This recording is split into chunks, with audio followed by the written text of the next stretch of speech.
What would happen if the US dollar were dethroned as the world reserve currency? This question isn't just hypothetical. My guest on the very first Freedom Files show, which I'm so excited about, has an answer as well as antidotes and solutions so you can prepare for the demise of today's global monetary system. So, who is this guest? Peruvian Bull is a friend, one, but two, he's a Peruvian-American scholar, researcher, and educator from Seattle, USA. He has degrees in finance, economics, and entrepreneurship, and was previously an analyst and advisor for financial services at a private equity fintech firm.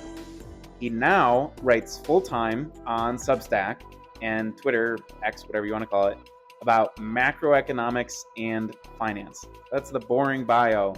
But what can you actually learn from this conversation? A ton. What happened in Bretton Woods, New Hampshire a century ago, how fiat money printing has destroyed your wealth, how the collapse of the Japanese yen actually does impact you, what it means for the US dollar to lose its world reserve currency status and when that's going to happen, how to protect yourself and hedge against inflation and monetary collapse in the future, and finally, what you can learn from Peruvian Bull's personal journey and experience into Bitcoin and away from traditional employment. I promise you guys are going to love this conversation. I know you're going to learn a lot.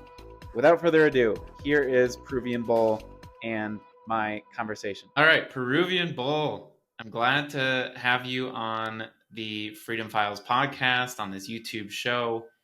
And I want to start extremely broadly, where all great conversations begin. Yeah. And we'll zoom out before we zoom way in and talk about actual solutions and microeconomics. So first, you're coming off an interview with Robert Breedlove, who people in my space may not know as well as people in your space. He's very well known in the financial space and the Bitcoin space especially. And he runs a podcast called What is Money? So in the spirit of that conversation, I want to pose you that question. Peruvian Bull, what is money? So I think that that's actually, a more complex question to answer on the surface of it. It seems pretty simple. But in reality, money in our modern economy has become many different things.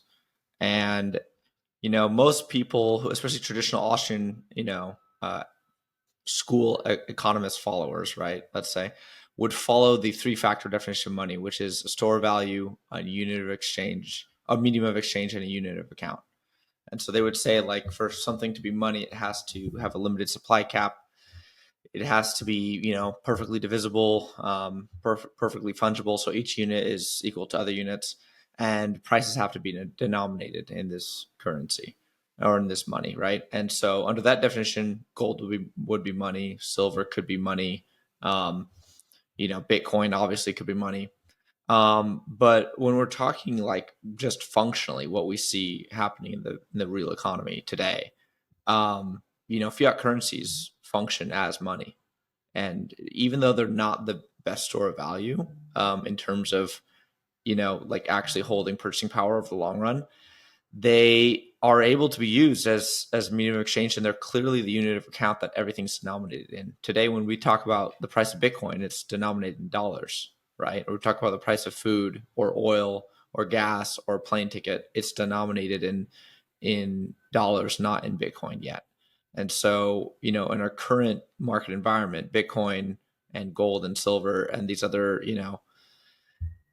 like idealized, conceptions of money are more store values than anything else. So that's what I would say, is that Bitcoin and gold and silver are like potential monies, but they're not widely used as medium of exchanges yet. Yeah. And a couple of things there I think are going to foreshadow for our conversation, especially when you talk about the unlimited supply cap and fiat currencies. For the uninitiated, again, my audience, and this isn't necessarily, they're not economists, they're not really big in the financial game. and many of them may not even know what Bitcoin is versus what the US dollar is. So why don't we start with just a quick definition? What is a fiat currency versus these other types of currencies that you are talking about with limited supply caps? Sure. So fiat is Latin for ruled by decree. And so it basically means a currency that's a currency because the government forces it to be and mandates it to be. So a fiat currency is basically something that's lined, that's delineated and forced by the government to be used as legal tender and to be used for transactions and settlement of debt, right? To ultimately be the base layer upon which the rest of the economy runs. And so that fiat currency, it's the US dollar, it's the British pound, it's the euro, it's the yen, it's the yuan, it's the renminbi, right? It's the Turkish lira, it's the Egyptian pound. Like there's, the real, like Yeah. there's literally, like, I think today there exists over 160 different fiat currencies. And these currencies are what's part and parcel of the government apparatus of power, because if they control the money and the financial system and can monitor it and gatekeep it, they can obviously control the participants who use it. And so it's part of their taxing and, overall law enforcement mechanism. Yeah. If there are 160 currencies in the world, fiat currencies that are by decree, the government form of cash, the government form of currency, we have about 190 countries, which means that some of those countries use a currency of another government, like Ecuador. Ecuador and Panama and El Salvador are just three examples of countries that use the US dollar in their daily lives. This is a good transition to talk about the sequence of events that have led up to where we are today.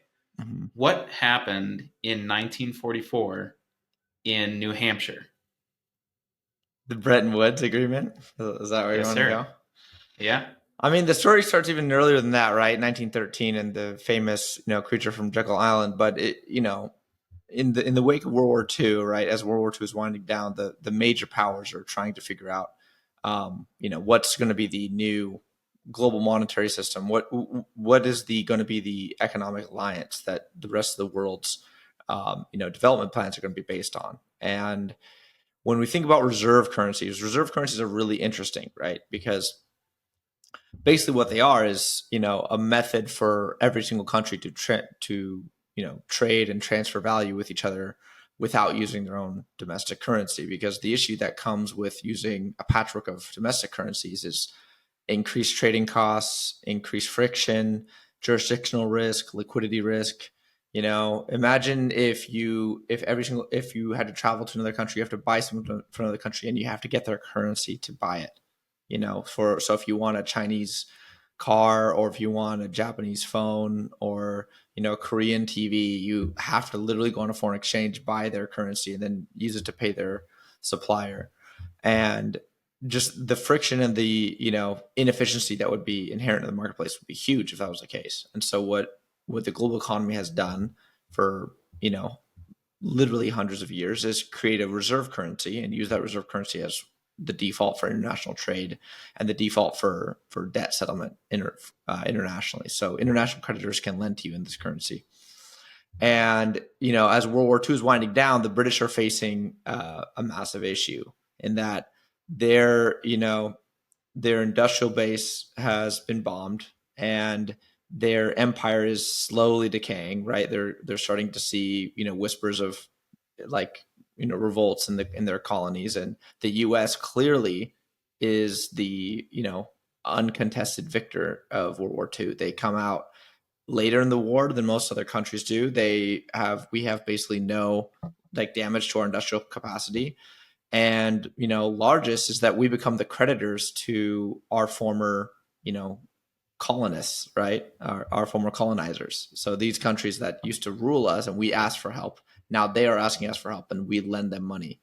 And then we inject money through the Marshall Plan into the rest of Europe. And so at this conference, all these nations come together and they're trying to decide what the new global reserve currency should be. And the British obviously put forth a plan to, retain control, but the U.S., swats that down, and the U.S. has a consortium of allies who agree that the dollar will become the new reserve currency, and it will be pegged to gold at a fixed rate.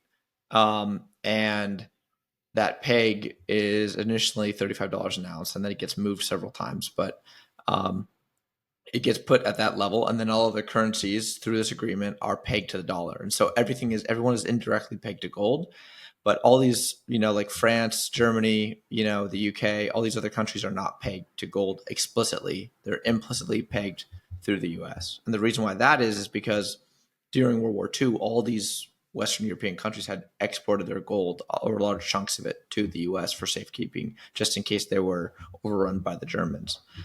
And so the US dollar becomes the global reserve currency, and the British pound begins to fall in terms of global reserves.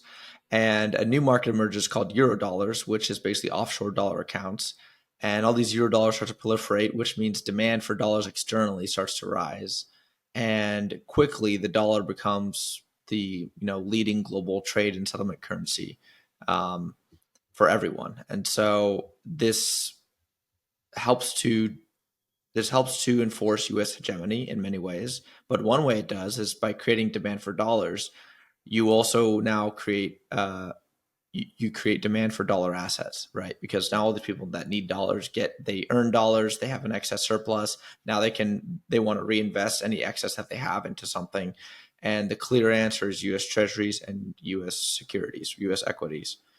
And so for the last 40, 50 years, we've had this benefit. I would say it's an unearned privilege of getting consistent capital inflows into our stock and bond markets, because we are the global reserve currency. We're the ones who hold the keys to the kingdom, as it will, the cornerstone of the global economy. And so because of that, every single nation that uses our currency wants to invest in our assets. And still today, if you look at the currencies that are held by countries around the world and the sovereign funds denominated in all these different currencies, the US dollar is still top dog. But I want to focus in on one thing that you really mentioned in there that changed in the 20th century as well. So we had the US dollar pegged to gold at $35 an ounce, and it changed a couple times. But in 1971, that changed dramatically. Richard Nixon was elected shortly before that, and he made a decision to remove that gold standard from the US dollar. What effect, and correct me if I'm wrong, by the way, you're the expert on this, but what effect did removing the gold standard, removing that pin in the dollar and gold, have on society, and what kind of effects are we seeing today because of that? So I wouldn't say Nixon elected to. I'd say he was forced to remove the gold peg from the Bretton Woods system, and ultimately delink the dollar from gold. But I mean, the effects have been massive, right, and long lasting. He was doing so in response to basically a run on the dollar that was occurring through foreign central banks' redemptions of dollars for gold. And so, like we said, Bretton Woods had set up this peg, and they had essentially guaranteed that all dollars were convertible into gold at a fixed rate per ounce. And during the 1950s and 60s, as spending on guns and butter programs increased, Social Security, all the Great Society programs put forth by Johnson, the Vietnam War, there began to circulate an excess supply of dollars, and several key members of foreign governments, including the French Prime Minister Charles de Gaulle and his finance minister, and I'm going to butcher this name, of course, Valéry Giscard d'Estaing. And that's a dude. It's a guy, yeah. This is the 1960s European government. There's not many women up there, working there. But they did the calculus and they realized that the U.S. had issued 3 to 4 times as many dollars as was backed by their proven gold reserves. And so they said, okay, so we have, in 1964, they said we have all these excess dollars. We're going to start redeeming them over time. And so over the next 6 years, 7 years, they start calling in their dollar reserves and taking gold delivery. And actually, this culminated in July 1971. They sent a French battleship to the New York harbor demanding gold redemption in specie, meaning like in physical, because they were saying that they were owed this gold. They were owed this gold, and so what was happening is the U.S. gold reserves were plummeting. They were down 50% in about 10 years, and Nixon realized that he couldn't keep this up because if all the countries redeemed their dollars for gold, they would be out of gold, and this system would break eventually anyways. So you decided to preempt this and to keep some of the U.S.'s gold by breaking the link between the dollar and gold by closing the gold window. So he closed the gold window, and in the next few years, currency markets go haywire. Volatility increases. There's also several geopolitical events, right? The oil shocks of the 1970s, um, and later the Yom Kippur War. Like there's all these events that happened during this time period and leading up to the time period that destabilize the international monetary order. But what eventually happens is, inflation starts to soar, and throughout the 1970s, gold and precious metals in general, silver, platinum, palladium, rip higher for the entirety of the decade. We see gold start the decade at $35 an ounce, and it goes all the way to 850.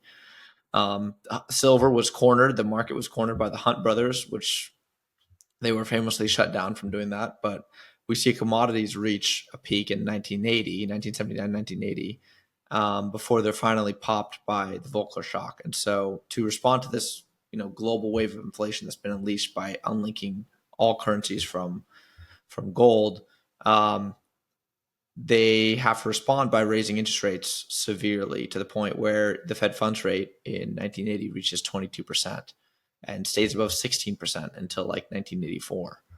And so we see this, high and prolonged, spiking of interest rates in order to slow this global inflationary wave. And that's one of the things that finally breaks the back of inflation.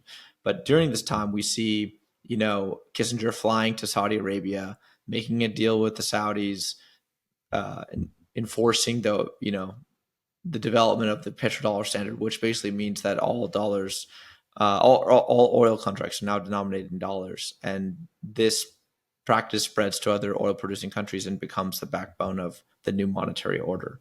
And so this means that now the dollar is no longer explicitly backed by gold, but it's implicitly backed by two things: U.S. Treasuries and oil itself.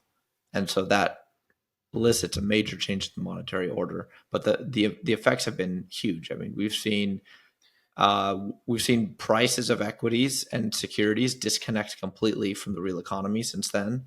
We've seen no more additional worker wage gains, despite productivity increases, like, constant and steady inflation. There's a good website called what WTF happened in 1971 that will illustrate all of this.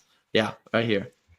You have it up. So it shows, like, we see, and as this monetary system changes, and as we have this new economy that gets built, right? We see debt to GDP start to spike. We see the financial sector as a percent of the economy start to grow, and we see real economy metrics like workers' wages in relation to productivity start falling, and all of that changes because of this change in the monetary order and the second and third order effects of going off the gold standard.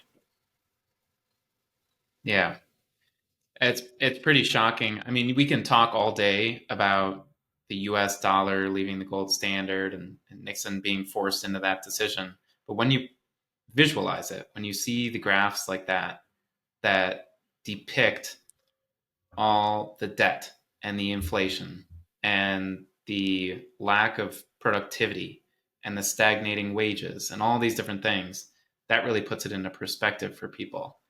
I think also what would put things into perspective for people is talking more so about the present and the money printing that has occurred, especially since 2020, and the excuses that governments around the world used to print all this money and release this kraken. It's really a kraken, and it's a Trojan horse.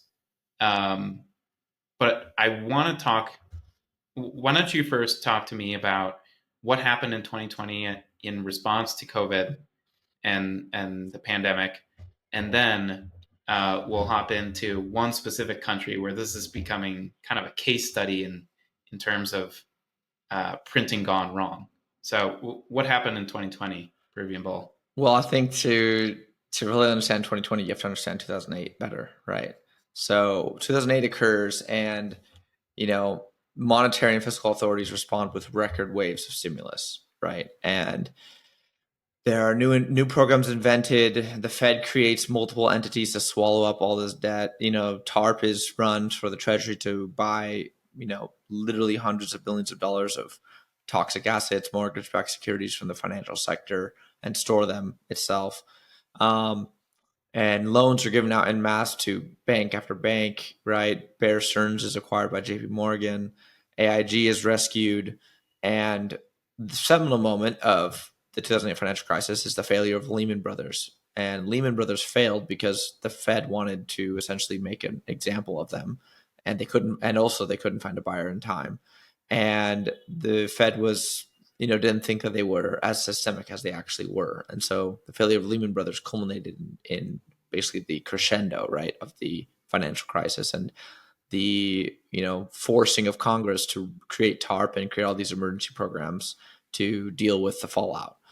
And in the wake of 2008, we see a massive wave of QE, which is essentially the creation of bank reserves to buy commercial bank assets, and the swelling of the central bank of the Fed's balance sheet. And this isn't isolated to the U.S. Obviously, the Bank of England, the Bank of Japan, the ECB, the PBOC, all these countries do this. And initially, this is touted as like a short-term program, and the rates being slammed to zero is touted as a short-term solution that won't last. But we see over the preceding years that rates remain at 0% for most of the 2010s, basically, and the central bank, every time it tries to taper, it faces a crisis and is forced to ease again and balloon the balance sheet. And so once we reach 2020, the balance sheet's already at 3.5-4 trillion, and the Fed has basically been unsuccessful in trying to make any real taper possible, and the economy is kind of sputtering and needs some stimulus. And so 2020 is the perfect, I guess you'd call it, like alibi for them to drop rates down and to do another wave of QE. And the wave of QE they do this time is much bigger than the previous one. And we see the balance sheet balloon to just about $9 trillion. And this time the difference is during the first financial crisis, right? Like, we had this huge wave of QE, but there was very little fiscal spending to be paired with it. The government didn't increase, the government deficits blew out, but they didn't blow out to the level that they did during COVID. And during COVID, the stimulus checks, right? All these, I forgot the name of it. There's a loan program for small businesses. All these things that pumped money into the real economy now started taking all this excess liquidity that was created in the financial sector and started routing it back into the real economy. And what that did is spur this wave of inflation. So in 2022, we saw the highest inflation the U.S. had seen in over 40 years. And the Fed, to respond to that, hiked rates excessively and tried to, has ratcheted as hard as they can on the economy to slow things down.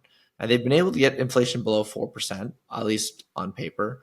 But they haven't been able to get back down to 2. And in the wake of their decision, they've also created an interest rate spiral for the U.S. government itself. So the U.S. government's now paying over $1 trillion a year in interest expense, and that's just going to increase as time goes on. So the market structurally changed in 2008, and it structurally changed again in 2020 with this massive wave of QE, and then the fiscal spending that was paired with it that led to that massive inflation surge. Yeah. So you started studying this stuff in college. Is that right, or was it even before that? I would say high school. Yeah, college, high school. High school. Okay. And the conclusion that you came to is the fact that the dollar is ending because of this out of control debt, the money backed by nothing, rampant inflation, the reckless spending, and your whole philosophy that surrounds not just the dollar but macroeconomics and the fall of the global monetary system is this dollar endgame Mhm. philosophy. Can you summarize that? Actually, with your permission, I've seen your trailer that that you have on YouTube, and I would love to play that during this conversation with your permission. Sure, you can play it if you want. It's only a minute Sweet. and 10 minutes, 10 seconds or something. Sweet. So people are going to see that right now. The global central banks are at a crossroads. After decades of zero-bound interest rates and quantitative easing, debt levels domestically and worldwide have reached critical levels. As the money printing bonanza of 2020 comes home to roost, dark feedback loops lurk under the surface of our economy, foreboding of a future of extreme inflation and financial devastation. The ships of state, unmoored from the tethers of hard money and taxation, have wandered into a maelstrom that threatens to destroy the very system we base our economic lives on. We are now entering a place from which few fiat monies have ever returned from alive. The Federal Reserve, the hegemon that runs the dollar-based global monetary system, is trapped in a black hole of its own design. They believe they can save themselves and the system. The terrifying truth is that we are not close to the event horizon, we're already past it. Only hard choices lie ahead. Welcome to the dollar endgame.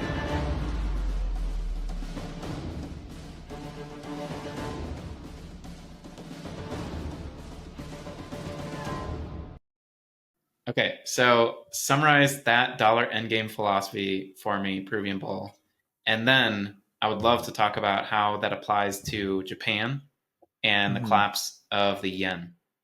Sure. So, okay, so we covered how, the global reserve, the neutral global reserve asset switched from gold to basically dollars and US treasuries, or more specifically, just really US treasuries in the 1970s, right?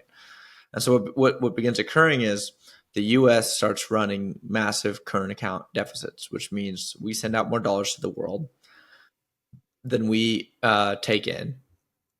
So we're net exporting dollars, which means we have to become a net importer of goods, and we start hollowing out our manufacturing base to support this, right? Because we have to, because the rest of the world needs dollars, and we need to provide them with dollars, or else they will start to face major liquidity and trade problems. And this was what is called Triffin's dilemma. It's the problem of any reserve currency.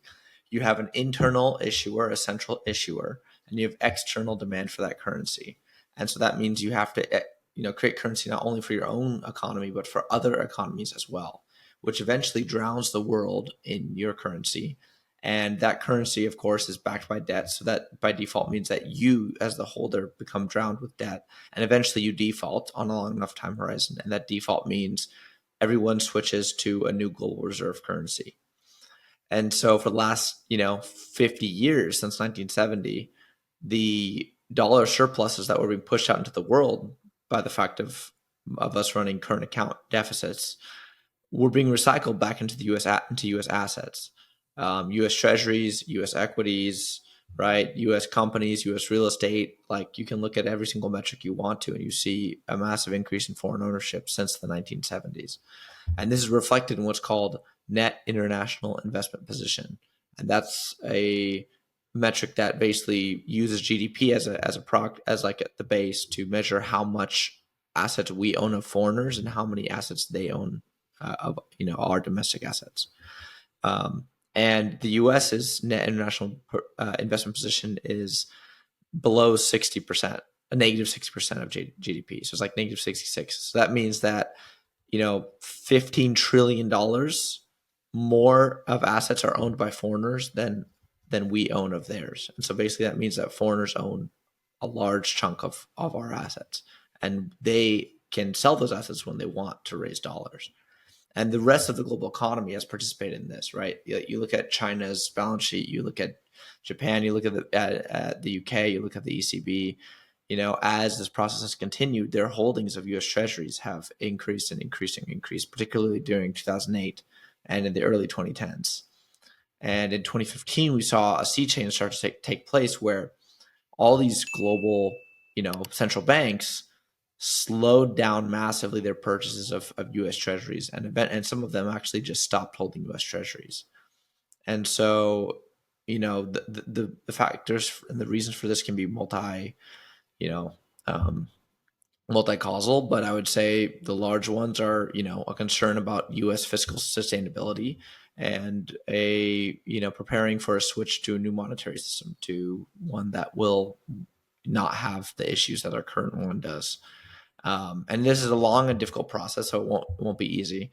But the dollar endgame is essentially this thesis that, look, this system and these benefits that accrue over time from Triffin's dilemma help us in the short and medium term, but they will eventually, all these chickens will come home to roost in the long run.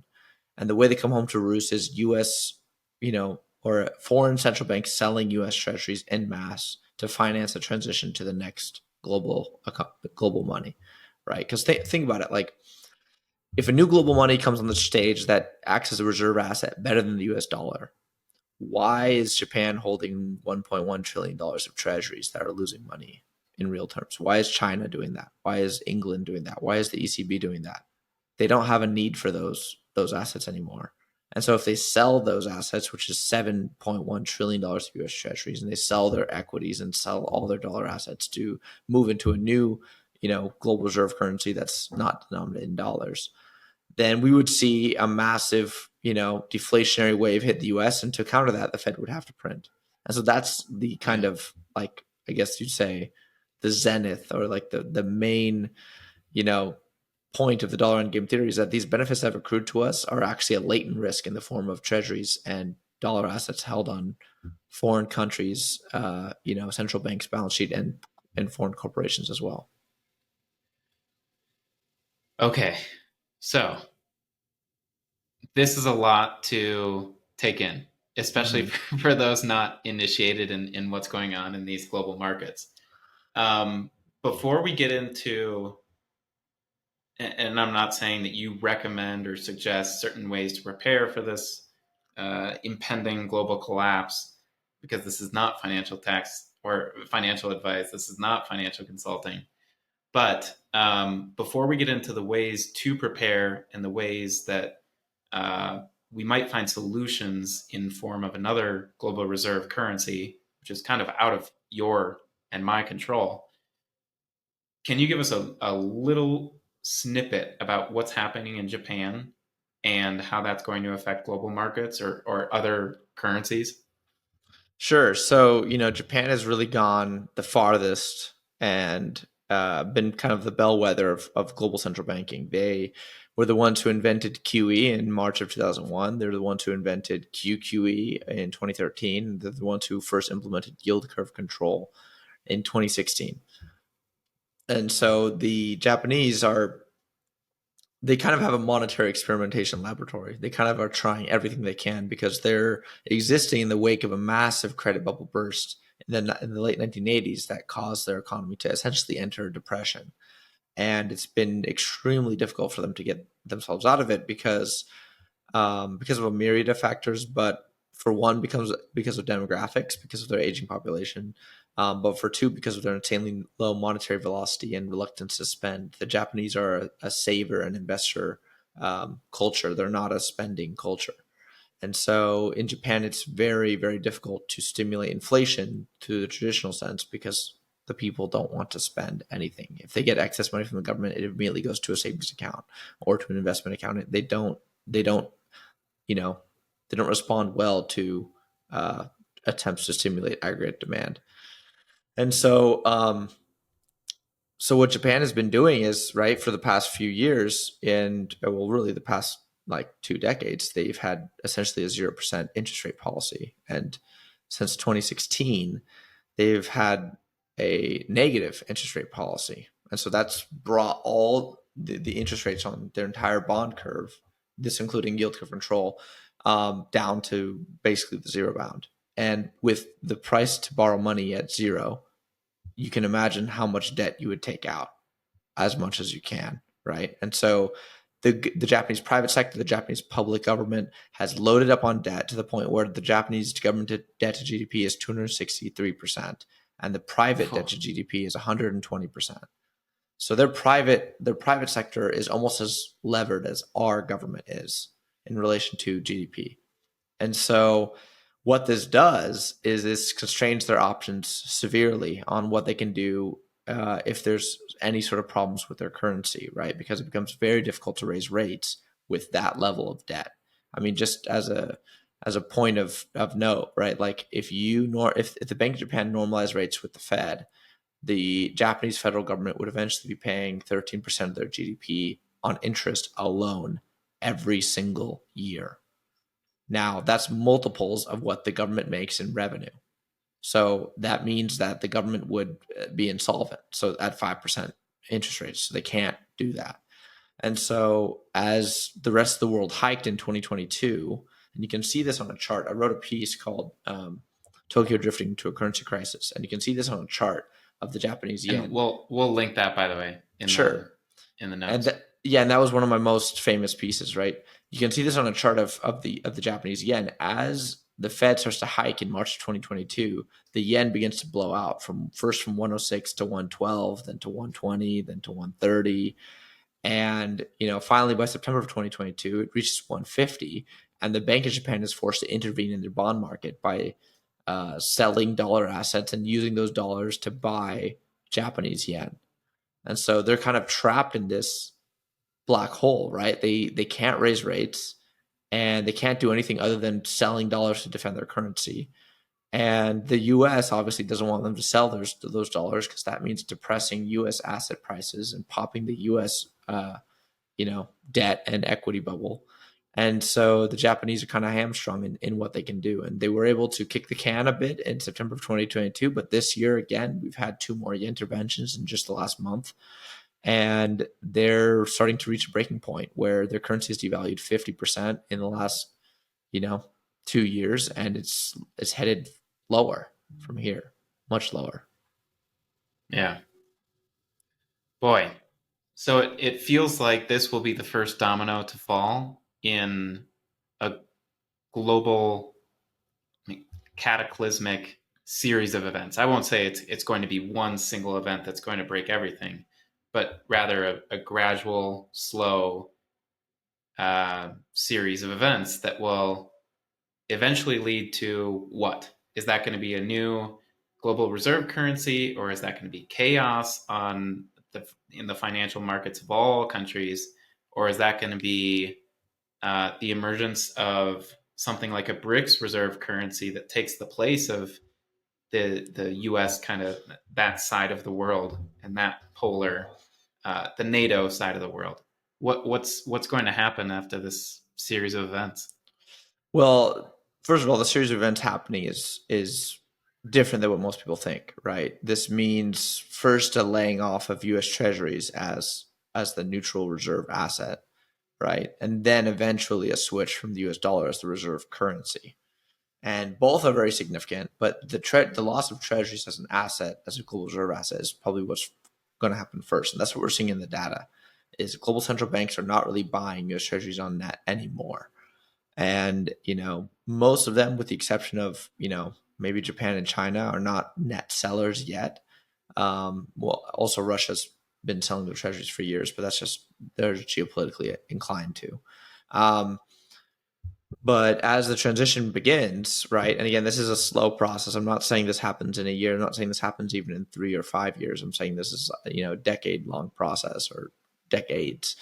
We should expect to see a backing off from U.S. assets and U.S. treasuries especially, and a move into whatever the new global reserve currency is. And currently, there's no global consensus on the nation state level of what that is. And so most countries' central banks have just been buying gold for the last 3 years excessively. The Indians, the Chinese, the Russians, like all these central banks have been buying gold hand over fist because they're preparing for what they perceive as a switch in global reserve currencies.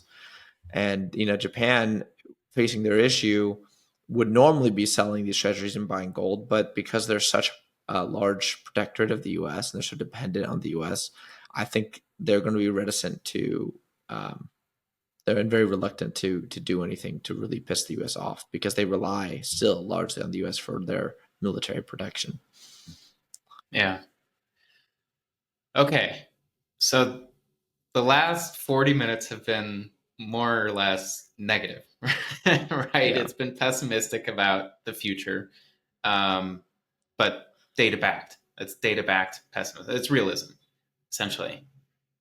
Going forward, if the US dollar will not be the, let's say, the global reserve currency, even though it's like it accounts for like 60% of trade right now, and maybe fiat currencies all over the world start to fall, and these countries are starting to stockpile gold, how can the individual, how can you and I either benefit from this or prepare for it?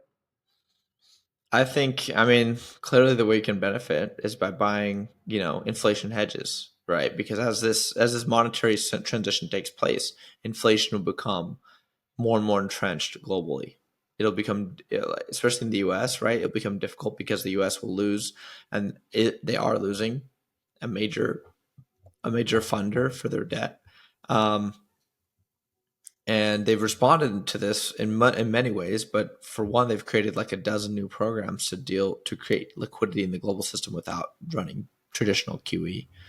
But as this inflation comes back, and we can already see in the data, like the last 3 months have seen increasing core PCE numbers month over month in the US. You should be investing in generally inflation hedges. And so that can be gold, that can be Bitcoin, that can be oil stocks, that can be agricultural commodities. It depends on, how you want to play it. But for me personally, I'm doing mainly gold and Bitcoin as the premier plays against this move. And again, it's not financial advice.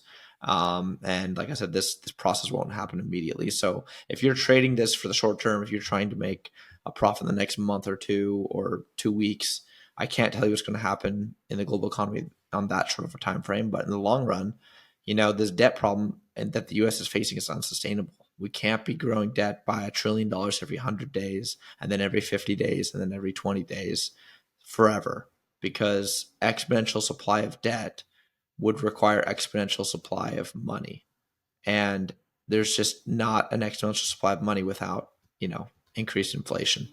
So that's what's coming down the road eventually. Yeah. So I suppose that this fear that a lot of people have, a lot of like liberty-minded people, freedom-minded people who have a fear about central bank digital currencies are kind of unfounded. That fear is unfounded because essentially those countries are just putting lipstick on a pig. You're just turning a shitty currency into a shitty digital currency, and you have the option to opt out. You have the option to hedge on those shitty currencies with things like gold, with things like Bitcoin. Is that a right assessment?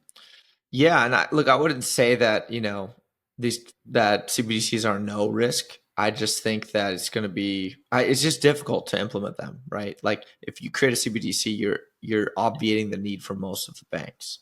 Like the biggest bank service obviously is money transfer and money custodyship. And so if you get rid of that function for the banks, then what do you need a bank for? Maybe a loan. But if you have a CBDC that's owned and controlled by your central bank, why can't you get a loan from the central bank? Why can't the central bank just copy what the bank does and have credit score and have credit risk and just assess a loan for you and auto fund your loan whenever you need it? So, the banks themselves, ironically, are not huge fans of a CBDC, but the government is. And so there's this push and pull between the two. But the benefit is that we have now is that we have Bitcoin, and so we can escape the system as it's currently imagined and move into a better one that's not centrally controlled or centrally manipulated. And for those Peruvian Bull, for those who have been hearing about Bitcoin and its meteoric rise over the last, what are we up to, 16 years or so, after the 2008 financial crisis.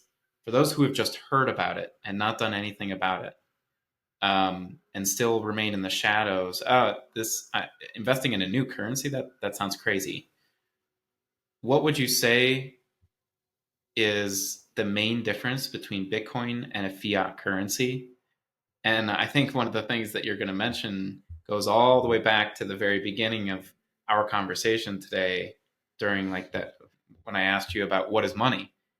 The first thing you said was that it uh, has a limited supply cap, right? Mm-hmm. And these fiat currencies have ditched that.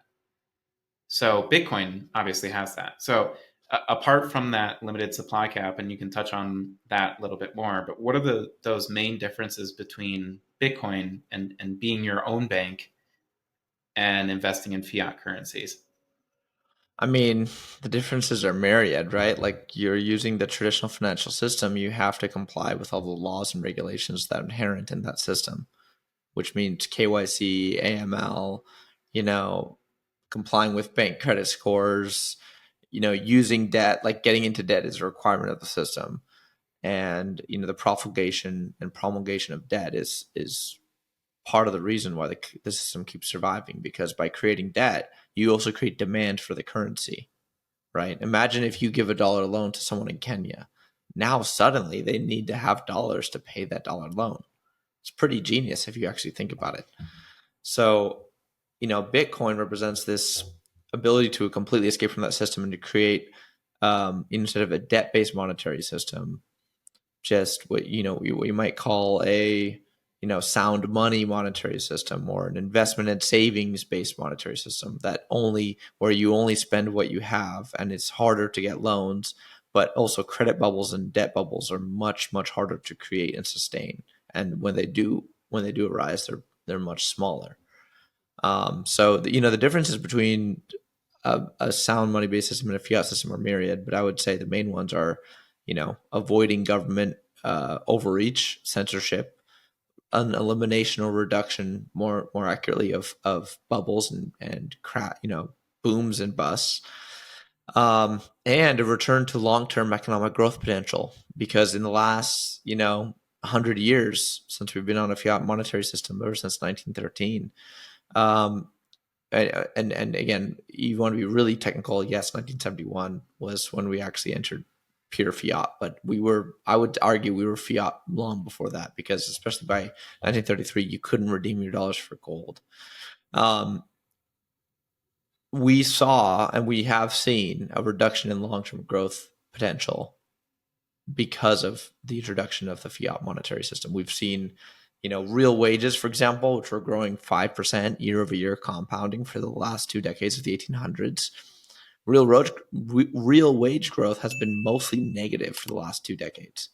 So that's partially due to just high inflation and no gains in wages. And it's hard for prices to keep up with constant central bank money printing. And wages especially are very sticky. They're very slow to move, and they take time to catch up. And so that means that people are essentially being robbed in real time as the government prints money.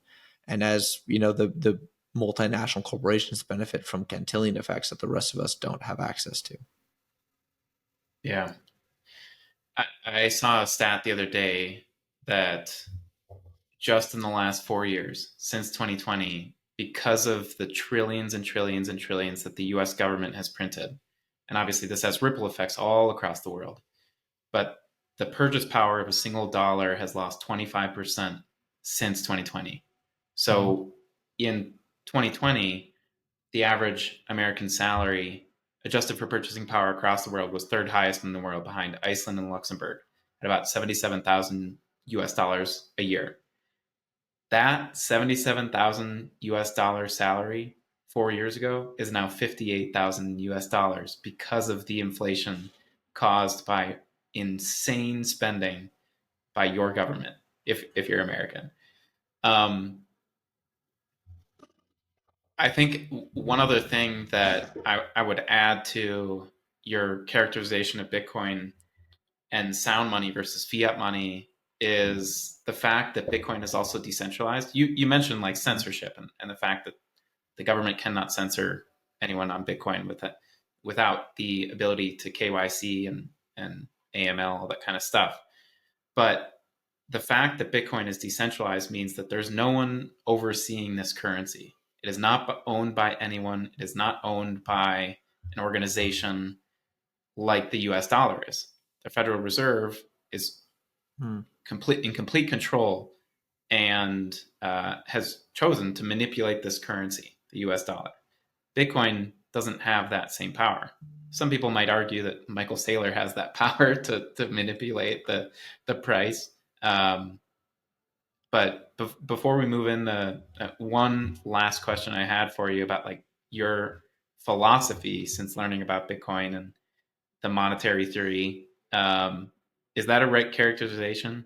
Like, should I have fear about Michael Saylor owning so much Bitcoin? No, I think obviously Saylor's a huge, member of the community. I think he can influence the price in the short term, but he can't shut it down no more than, the Chinese Communist Party could shut it down when they banned Bitcoin mining back in 2021. Right. So if the CCP can't shut it down, and they're one of the largest economies in the world, and they have an extremely powerful centralized government, if they're not able to do it, then who can? Essentially nobody. It would require, I've heard that even if you shut down the internet, you can run the Bitcoin network on mesh networks and radio signals. And so you could still have this thing run without the traditional internet that we know today. And shutting down the internet obviously would be an extremely destructive thing to do for the global economy. I don't think the modern government as we know it could exist without the internet. And so it's essentially Bitcoin's become like a hydra. It's unkillable. And it's the more you try to crush it, the more decentralized and robust it gets. And so over the long run, it won't be, eliminated as an actual money. Now, the things that they can do to slow it down and to hurt it are myriad. They can shut down exchanges. They can make it very difficult for you to transfer fiat into Bitcoin. They can, prosecute people who try to create non-KYC exchanges and non-KYC ways to purchase Bitcoin. They can try to arrest prominent figures in the community to dissuade other people from buying. Right? They could try many things, and I think that those things could delay Bitcoin adoption. But in the long run, the end result of this game is Bitcoin will eventually win, and it wins because the math is on its side. Right? You can't have exponential debt issuance forever without something breaking. You can't have $1 trillion every 100 days, and then you can't have $1 trillion every 50 days, and the debt spiral happen forever and without consequences to the real economy. And the consequences aren't going to be worse inflation and worse real wages for real people, which eventually results in enough economic pain that there's usually a change of government. And so I'm not saying that the government is going to change. And I'm not saying that that's, a guarantee, because again, they can do things like adopt a Bitcoin standard or change the type of money that they issue to try to stop that. Right. But, in a long enough time frame, Bitcoin has this quality of being anti-fragile, and it's basically impossible to kill. And so that means that the government's going to have to contend with this thorn in their side one way or another. Either they're going to have to adopt it and accept the inevitable, kind of like they had to do with the internet, and maybe try to create like monetary units on top of Bitcoin to try to create proxies to trade as, or they will deny it and their own currency will eventually die. Capital gets sucked out of the country, and other countries that are stronger will surpass them, and people will move there. Yes. So I think that's also a good transition into what you have been up to in these last 2 years. So you and I met here in Colombia, I think more than a year ago. And just before that, you had quit your job in a tech company, a fintech company, and you started your mission towards growing whatever that next company might be, that next mission. And obviously that's brought you to entrepreneurship, that's brought you to creatorship. And you've also been to El Salvador, so you've seen maybe the benefits. Let's just say the consequences of adopting such a strange new world type currency as a form of exchange in a country. Um, we'll probably see more countries do that in the next few years. You might know more about that than I do. But the question I have for you is, as we round out this conversation, is how has there's Bitcoin monetary theory, right? Mm-hmm. And then there's Bitcoin like philosophy about life and how life should be lived. When you read these books by Amos Safdien and all these guys, these authors and these like thought leaders, I don't want to call them that, but that's what they are in this Bitcoin space. They espouse this Bitcoin philosophy. How has that changed your life? Why did you think quitting your job was the right move? Why did you think coming down here to Latin America, which is where we met, was a good idea? I mean, those are a lot of questions there. I would say, ironically, I was already, leaning towards Bitcoin philosophy, libertarianism, long before I even really fully understood Bitcoin. I was a gold bug. I was a libertarian back in 2014, 2015, 2016, and I was massively bullish gold miners, and so I owned a huge portfolio. I put my life savings essentially into gold miners and thought that that was the correct play. And in 2020, I doubled down on that by buying a bunch of options, long dated options on gold miners, which didn't work out. And I lost a lot of money on that trade, unfortunately, because as you can imagine, the global economy doesn't work like you think it does or as you want it to. And especially gold markets are a lot slower to respond and a lot easier to manipulate because they're centrally controlled by the exchanges who hold all the gold and sell forward cash cash settled contracts essentially. But I was already libertarian minded, and I guess you'd call it like Austrian school minded back in 2016, 2017, 2018. And I found out more about Bitcoin in 2020, 2022, and 2021, and started buying as much as I could during those time periods to amass a healthy stack. And during that time, I was working at a fintech, and I knew that I didn't want to be there forever. I knew that I was hamstringing my long term goals, and I knew that I was the type of person that didn't want to work for someone else. And so um, I decided